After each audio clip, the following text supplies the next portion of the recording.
ہم پیغمبر صلی اللہ علیہ وسلم کی عبادت نہیں کرتے، ہم پیغمبر کے حکم کو نہیں مانتے، بلکہ جب پیغمبر حکم دیتے ہیں تو وہ اس لیے مانتے ہیں کہ وہ کس کا حکم ہے؟ اللہ کا حکم ہے، اللہ کی مانتے ہیں۔ پیغمبر کی اطاعت اس لیے کی جاتی ہے کہ وہ پیغمبر کا حکم نہیں ہے بلکہ اللہ کا حکم ہے۔ تو اسلام میں سب سے پہلے کون ہے؟ بولو بھائی، اللہ۔ عبادت، غلامی اللہ کی۔ جس اللہ کو ہم مانتے ہیں اس نے اپنے حبیب محمد صلی اللہ علیہ وسلم کے ذریعے ہمیں بہت سارے احکام دیے۔ پشتو نا بھائی، پشتو، اردو، کوہستانی، یہاں زبان کون سی ہے؟ کوہستانی زبان۔ بس میں درمیان میں دو چار پشتو کے الفاظ میرے خود بخود آتے ہیں۔ تو اللہ نے اپنے پیغامات، اللہ براہ راست انسانوں سے کلام نہیں کرتا، تو قرآن میں اللہ نے بتایا۔ یہ جو خدا کے منکر لوگ ہیں نا، جو خدا کو نہیں مانتے، یہ کہتے ہیں کہ اللہ ہم سے خود کیوں نہیں ہمیں آ کے بتاتا، یہ کرو یہ نہیں کرو، اللہ کہاں ہے، نظر کیوں نہیں آتا، ہمیں خود کیوں نہیں بتاتا؟ یعنی وہ چاہتے ہیں اللہ ہر شخص کے کان میں جا کے ایک ایک بات اس کو سمجھائے، تو صحیح بن جا، تو غلط کر رہا ہے، تو صحیح کر رہا ہے، ایک ایک بات اللہ ہر آدمی کے جا کے سمجھائے گا تو پھر آزمائش ختم ہو جائے گی، پھر امتحان ختم۔ تو اب دیکھو، اللہ نے اپنے پیغام ہمیں محمد صلی اللہ علیہ وسلم کے ذریعے ہم تک پہنچائے۔ ان پیغام میں سے ایک بڑا پیغام جو ہمیں اور کافروں کو ایک دوسرے سے الگ کرتا ہے، وہ پیغام ہے موت کے بعد زندگی۔ کافر کہتا ہے موت کے بعد دوبارہ زندگی، بولو بھائی، نہیں ہے۔ اللہ کیا کہتا ہے قرآن میں کہ مرنے کے بعد تم ختم نہیں ہو جاتے، ایک جہان سے دوسرے جہان میں ٹرانسفر ہو جاتا ہے تمہارا۔ فوجیوں کے ٹرانسفر ہوتے ہیں نا، کبھی سبی میں، کبھی گلگت میں، کبھی کدھر، تو ہمارا بھی کیا ہوتا ہے؟ ٹرانسفر ہوتا ہے۔ اب چونکہ ہم مرنے کے بعد ختم نہیں ہوتے، ہماری روح باقی رہتی ہے، جسم ختم ہوتا ہے، روح ہماری باقی رہتی ہے، اور پھر قیامت کے دن یہ جسم بھی ہمیں واپس ملے گا، یہ جسم بھی ہمیں واپس ملے گا۔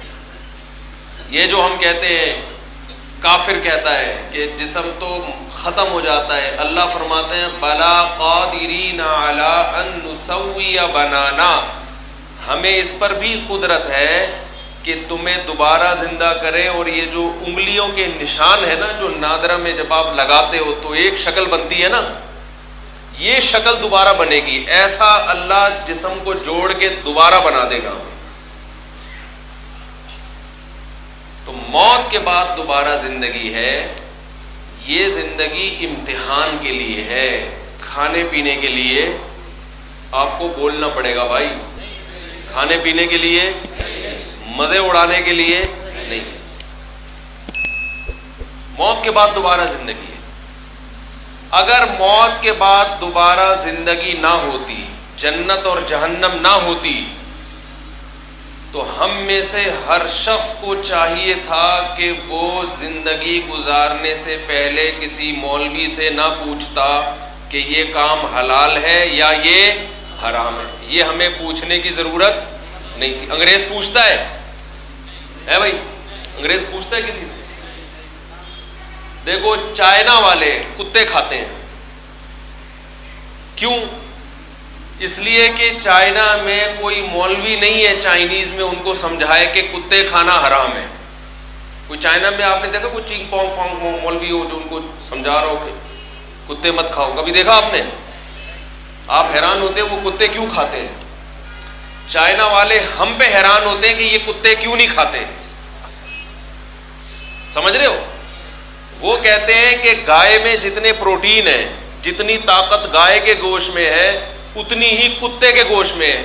تو جب کتا سستا پڑتا ہے تو گائے کھانے کی کیا ضرورت ہے؟ سمجھ میں آ رہی ہے بات کہ نہیں آ رہی؟ وہ بلی بھی کھاتے ہیں. وہ کہتے ہیں بلی میں طاقت زیادہ ہے، مرغی میں طاقت کم ہے. تو جب بلی کھا سکتے ہو تو مرغی کھانے کی کیا ضرورت ہے؟ بلی سستی پڑتی ہے ان کو. وجہ کیا ہے؟ وہ کتے بلی اس لیے کھاتے ہیں کہ انہیں بتانے والا کوئی نہیں ہے کہ کتا اور بلی انسانوں کے کھانے کی چیز نہیں ہے، یہ حرام ہے. اگر کتا کھاؤ گے تو کل قیامت کے دن تمہیں اس کتے کا حساب دینا پڑے گا کہ انسان تھے تو حلال کیوں نہیں کھایا، حرام کیوں کھایا. سمجھ میں نہیں آ رہی میرا خیال ہے بات؟ تو دیکھو ایک بات مجھے بتاؤ، جیسے کتے کا گوشت کھانا حرام ہے، چوری کی گائے بھی اسی طرح حرام ہے یا نہیں ہے؟ ایک آدمی نے مرغی چوری کی، الٹی طرف سے ذبح کر دیا اس کو. کسی نے بولا یہ تو حرام ہو گئی ہے.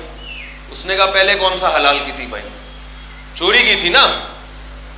چوری کی مرغی ادھر سے کاٹو یا ادھر سے کاٹو، وہ تو ہے تو بہرحال حرام ہی نا وہ. تو اب چائنا کے لوگ کتے کھاتے ہیں کیونکہ وہاں کوئی مولوی ان کو نہیں بتاتا کہ یہ کیا ہے، اللہ کی نظر میں یہ کھانا حرام ہے. تو یاد رکھو، جہاں مولوی یہ نہ بتائے کہ بہن کی وراثت کھانا حرام ہے، وہاں لوگ بہن کی وراثت بھی بولتے کیوں نہیں بھائی؟ بول لو نا، زور سے بولو یار، کھا جاتا. اسلام میں کوئی فرق نہیں ہے کتا کھانے میں اور بہن کی وراثت کھانے میں. سمجھ میں آ رہی ہے بات کہ نہیں آ رہی؟ کوئی فرق نہیں ہے. کتا کھانے میں، بیوی کا مہر کھانے میں کوئی فرق نہیں ہے. کتا کھاؤ یا چھوٹے بھائی کی وراثت کھا جاؤ. باپ مر گیا، بڑا بھائی اگر چھوٹے بھائی کا مال کھا جائے گا تو اللہ کی نظر میں اس سے اچھا وہ چائنا والا تھا جو کتا کھایا اس نے، کم از کم وہ پھر بھی اس سے بہتر ہے. آپ بولو گے مفتی صاحب عجیب باتیں کر رہے ہیں یار، کتا کھانے والا بہتر ہے یتیم کی وراثت کھانے سے. کیوں؟ وہ اس لیے بہتر ہے کہ جب آپ چھوٹے بھائی یا چھوٹی بہن کی وراثت کھاؤ گے تو دو جرم ہیں اس میں.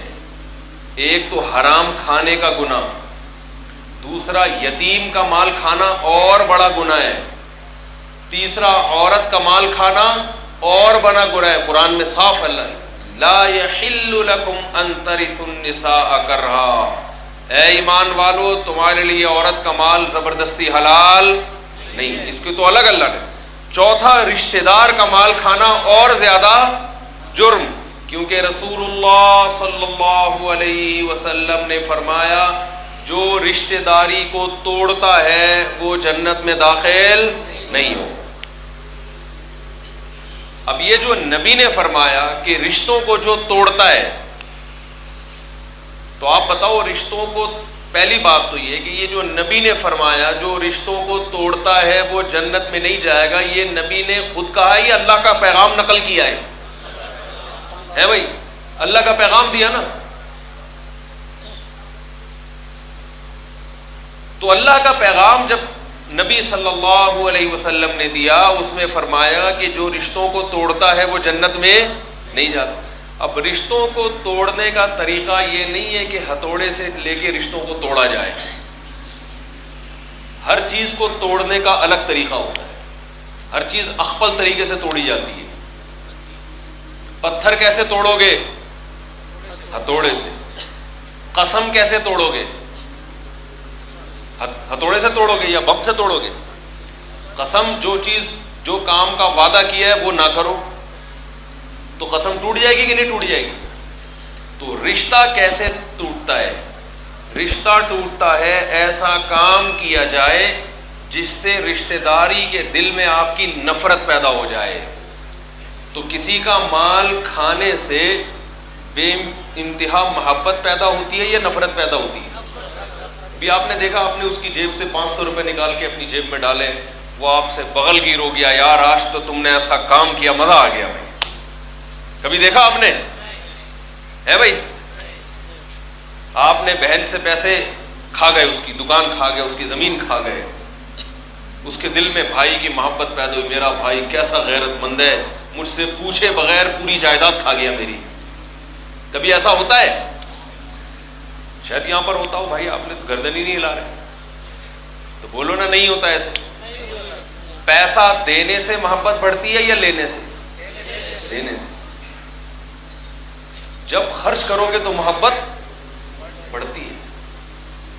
اس لیے اللہ کے نبی صلی اللہ علیہ وسلم نے ارشاد فرمایا رشتہ داروں پہ پیسہ خرچ کرو، ان کا حق لو نہیں بلکہ اپنا بھی انہیں دینے کی کوشش کرو. بڑا بھائی چھوٹے بھائی پہ خرچ کرے، باپ اولاد پہ، اولاد باپ پہ، شوہر بیوی پہ. نبی صلی اللہ علیہ وسلم کے دور میں اگر کوئی عورت مالدار تھی، شوہر غریب تھا، تو عورت اپنے شوہر پہ بھی صدقہ کرتی تھی. آج ہر آدمی کیا کر رہا ہے؟ دوسرے سے چھیننے کی کوشش کر رہا ہے. تو آپ صلی اللہ علیہ وسلم نے فرمایا رشتے توڑنے والا جنت میں داخل نہیں ہوگا. تو اب مجھے ایک بات بتاؤ،